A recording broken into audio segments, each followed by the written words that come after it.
ఓం శ్రీ మహాగణాధిపతయే నమః.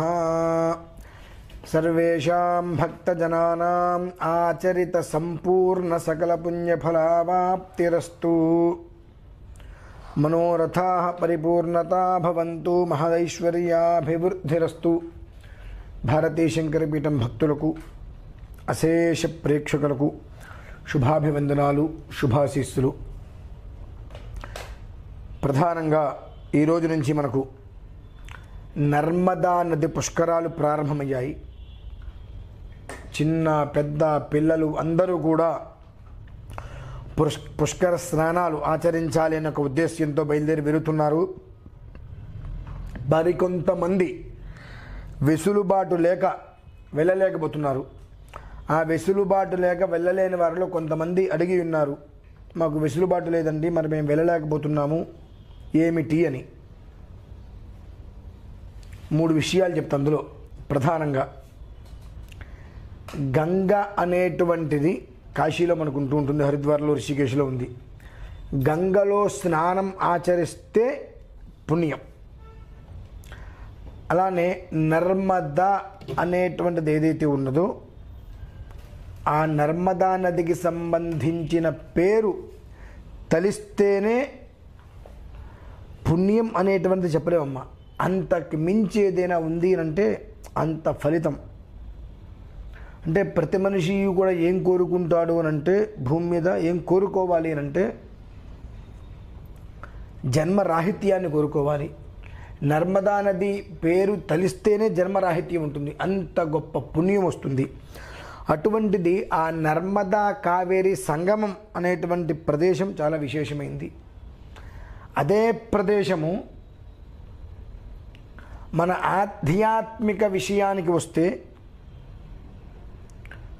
జగద్గురువులు ఆదిశంకరులు వారు సన్యాసం స్వీకరించిన తర్వాత అక్కడే మంత్రశాస్త్రాలు అన్నీ కూడా విద్యార్థిగా ఉండి అభ్యాసం చేసినటువంటి మహాపుణ్యక్షేత్రం. మరియు 64 కిలోమీటర్ల పరిక్రమణ, మహిమాన్విత శక్తి, ఆ ఈశ్వరుణ్ణి నర్మద తనలో దాచేసుకుని ఉంది. అంటే ఇందాక ఎందుకు చెప్పొచ్చానంటే, గంగ భూమి మీదకి రావడానికి 1,00,000 సంవత్సరాలు భగీరథుడు, వాళ్ళ నాన్నగారు, తాతగారు ముగ్గురు 33 సంవత్సరాల దగ్గర తపస్సు చేస్తే భూమి మీదకి వచ్చింది. అందులో స్నానం ఆచరిస్తే పుణ్యం. కానీ నర్మదా అనేటువంటి పేరు తలిస్తేనే అంతకు మించినటువంటి యోగ ఫలం, జన్మరాహిత్యం. ఎందువల్లనంటే నర్మదా అంటేనే శివుడు. మనకు అన్ని దేవాలయాలలో ఎక్కడ చూసినప్పటికీ కూడా నర్మదా బాణలింగాలే ఉంటూ ఉంటాయి. ఆ నర్మదా నదులు అవి కొట్టుకుంటూ వస్తూ ఉంటాయి. అన్ని సాక్షాత్తు శివుడే. అంత విశేషమైనది పుష్కర సమయం మనకిప్పుడు. కాబట్టి ఎవరికైనా సరే అంత దూరం వెళ్ళలేని వారు, వృద్ధులు కావచ్చు, ఇతరత్ర కారణాలు కావచ్చు, ఆ 12 రోజుల వ్యవధిలో కారణం నిజమైనదై వెళ్ళలేని పరిస్థితి అయితే కింద నేను ఒక శ్లోకం ఇస్తాను. ఆ శ్లోకాన్ని చక్కగా చదువుకోండి. కాస్త గట్టిగానే అనండి, ఇబ్బంది ఏం లేదు. ఆ శ్లోకాన్ని 2 లైన్లే ఉంటుంది, చిన్నదే, పెద్దదేం కాదు. ఆ శ్లోకాన్ని చక్కగా చదువుకొని స్నానం చేయండి.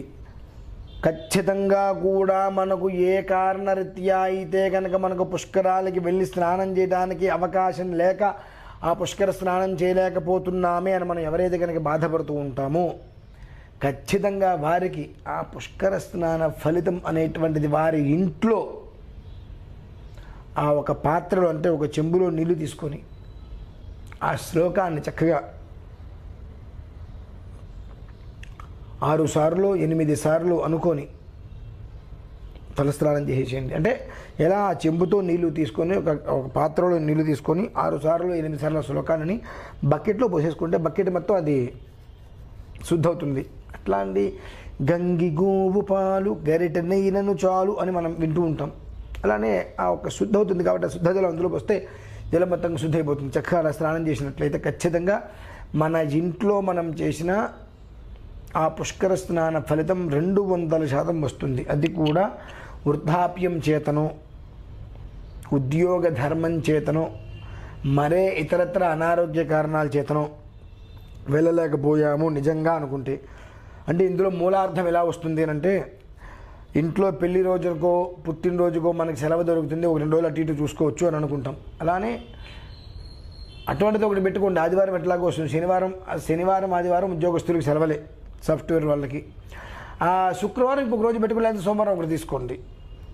అలా ప్రయత్నం చేసి కనుక చేసి రాగలిగితే అదృష్టం. నిజంగానే అవకాశం లేదు అంటే మాత్రం ఇంట్లో ఈ రకంగా చేయటం అనేటువంటిది ఖచ్చితంగా పరిపూర్ణంగా పుష్కర స్నాన ఫలితం అయితే వస్తుంది. ఇంకో చోటుకైతే మీరు ప్రయత్నం చేయండి అని చెప్పి నేను మధ్యస్థంగా చెప్పేవాడిని. అది కూడా ఏంటంటే ఇక చేయకపోతే మనం ఏం చేయలేమండి అని. ఇది మాత్రం ఏమాత్రం అవకాశం ఉన్నా వెళ్ళటానికే మీరు ప్రయత్నం చెయ్యండి. ఎట్టి పరిస్థితులలో ఇటువంటి యోగం అనేటువంటిది మరలా 12 సంవత్సరాల కంటే మనం దానికి చెప్పలేము ఇంకా ఎలా ఉంటుంది అనేటువంటిది. వసంతే నర్తునా దేవా వసవస్త్రివృతా స్తుతం. అందులోనూ కూడా వసంతమాసం, శంకర జయంతి కూడా మధ్యలోనే వస్తుంది మనకు. వైశాఖ శుద్ధ పంచమి శంకర జయంతి అన్నీ కూడా కలిసి రావటము అనేటువంటిది ఎంత అదృష్టమో మనం ఆలోచించుకోవాలి. ఖచ్చితంగా 4-5 రోజుల్లో మనకు ఒకదాని తర్వాత ఒకటి అన్నీ కూడా శుభగడియలు వస్తున్నాయి. ఆ వచ్చినటువంటి సమయాన్ని మనం ఏ రకంగా వినియోగించుకోవచ్చు. అందులోనూ ఇవాళ అష్టమి, నవమి, దశమి, ఏకాదశి, ద్వాదశి, త్రయోదశి, చతుర్దశి, పౌర్ణిమ, అమావాస్య. ఎన్ని విధానాలు ఏ రకంగా ఆపాదిస్తున్నాయి అనేటువంటిది కూడా మనం చూసుకోవాలి. రిపీట్ మళ్ళీ ఒకసారి చేయండి. మనకు ఇవాళ నుంచి పుష్కరాలు ప్రారంభమైతే రోజుకు ఒక విధానం చక్కగా వస్తుంది. మనకు చాలా అద్భుతమైనటువంటి సమయం ఇది. కనుక ప్రతి ఒక్కరూ కూడా తప్పకుండా ఈ విధానాన్ని ఆచరించి తగు ఫలితాన్ని పొంది పూర్వజన్మలో చేసుకున్నటువంటి దోషాలు ఏవైతే ఉంటాయో, సుకృతాలు దుష్కృతాలు, సుకృతాలని వృద్ధి చేసుకుంటూ దుష్కృతం అనేటువంటి దాన్ని పూర్తిగా నిర్వీర్యం చేసుకొని ఆ ఈశ్వరుడి యొక్క అనుగ్రహంతో నర్మద ఆ నదిలో మునిగిన తర్వాత చేతికి ఏ రాయి ఎందుతో ఆ రాయి తెచ్చుకోండి, అదే శివుడు. ఒకటే గుర్తుపెట్టుకోండి, చేతికి అందిన రాయే శివుడు. చక్కగా మీరు వస్తూ ఆ చేతికి అందిన రాయిని ఒకటి తెచ్చుకొని ఇంట్లో పెట్టుకొని దాన్నే శివలింగంగా భావించి రోజు ఈశ్వరాయ నమః నమఃశివాయ ఆరాధన చేసుకోండి. ఇవి ఆది పుష్కరాలు, అంత్య పుష్కరాలు 2 వింటూ ఉంటాం కదా మనం. మరలా అంత్య పుష్కరాల సమయానికి ఎంత ప్రశాంతమైన వాతావరణంతో ఉంటారో ఈ సంవత్సరంలో మీకు ఆ తేడా తెలిసిపోతుంది. కాబట్టి ఈ పుష్కరాలను ఎవ్వరూ కూడా ఏముంది అనుకోకుండా ఖచ్చితంగా వెళ్ళి పుష్కర స్నానాన్ని ఆచరించి పుష్కరుని యొక్క పరిపూర్ణ అనుగ్రహాన్ని పొంది సుఖక్షేమాలతో ఉండాలని కోరుకుంటూ సెలవు తీసుకుంటున్నాను. ఓం శ్రీ మహాగణాధిపతే నమః. స్వస్తి.